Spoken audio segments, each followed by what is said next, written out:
Hey everyone, it's Richard again from StopLookGo Privacy.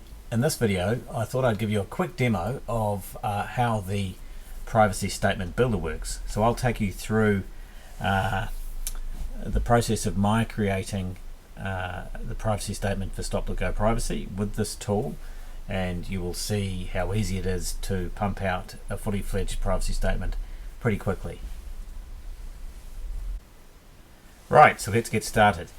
As you'll see at the top of the page here, it explains that after answering a series of questions in the form that you can see below, you'll be provided with a privacy statement in Microsoft Word format for download, and once you download it, of course, you can edit it as you please.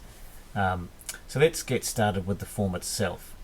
The first question is, what is the title of your privacy statement? Well, in this case it's the StopLookGo Privacy statement, so I'm going to add that title in. The next question is, what is the full name of your agency or organisation? In my case, I'm going to use the StopLookGo Privacy trading name, but that's operated by Richard Best Law, so I'm going to put that in there.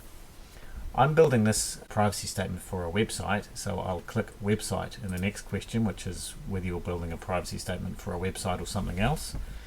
And because I'm building a website, it asks for a URL. You'll see that if I push something else, it'll have a different question. But if I put website here, it will ask for a URL, so I'll just paste that in there. The next question is what personal information you're going to be collecting.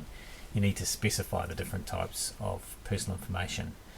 Now in this case, these four items that I'm going to click, these are the primary items of personal information that I will be collecting for StopLookGo Privacy, but this is a list that you can tick, but it may not be exhaustive. It may not have all the types of personal information on it there that you may collect.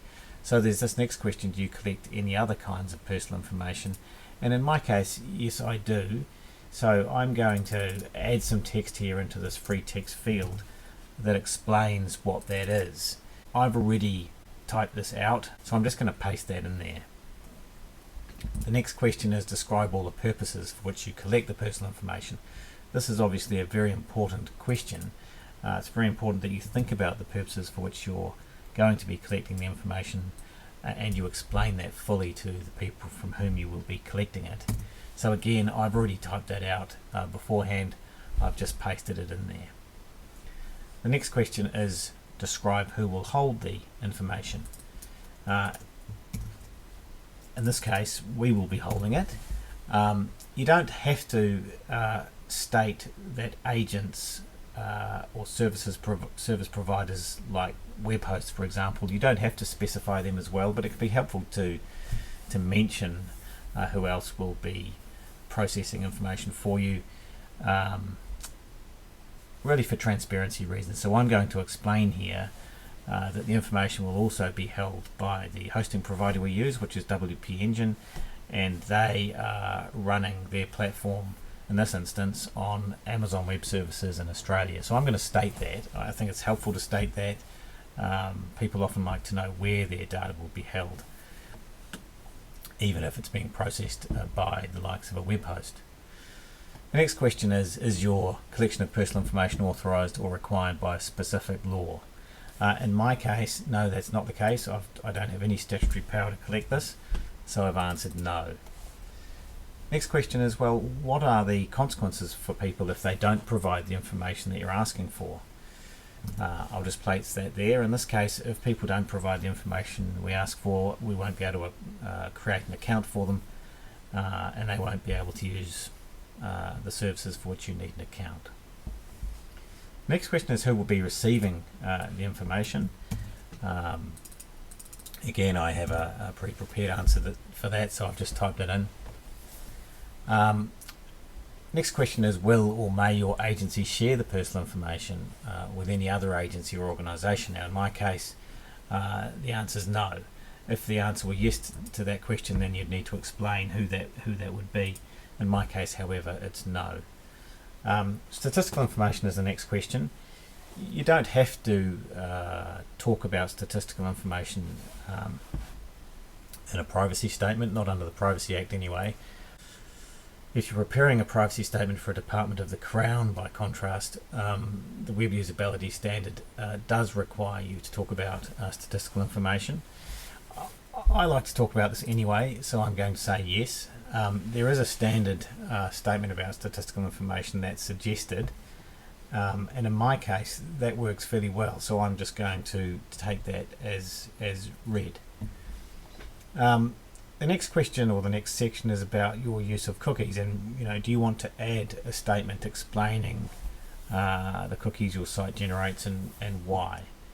Again, this is not something that's required by the Privacy Act, but it is something that's required by the web standards if you're working for a department of the Crown, for example.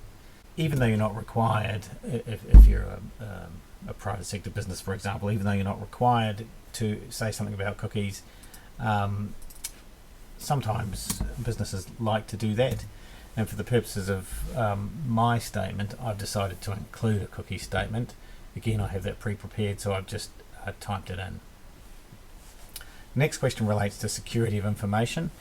Again, this is an area where the law doesn't require you to say how you will keep people's information safe, but saying something about this is helpful, I think, to foster people's trust and confidence in how you look after their information.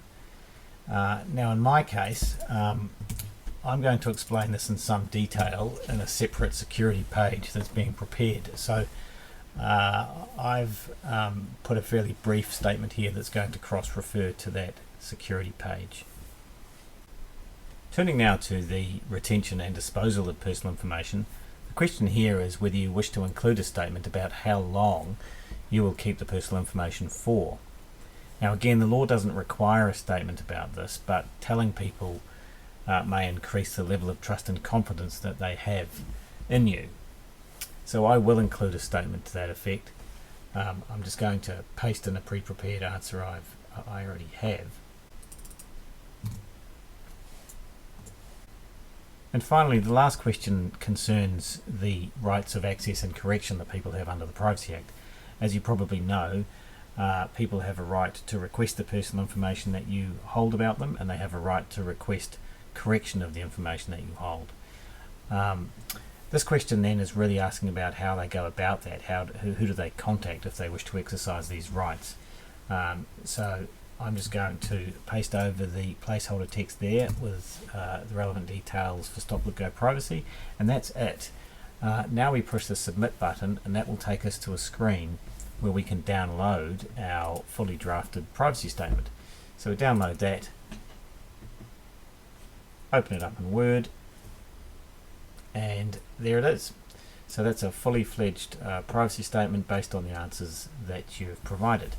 Hope you find it useful. If you have any feedback for me, feel free to let me know through our contact page. Thanks.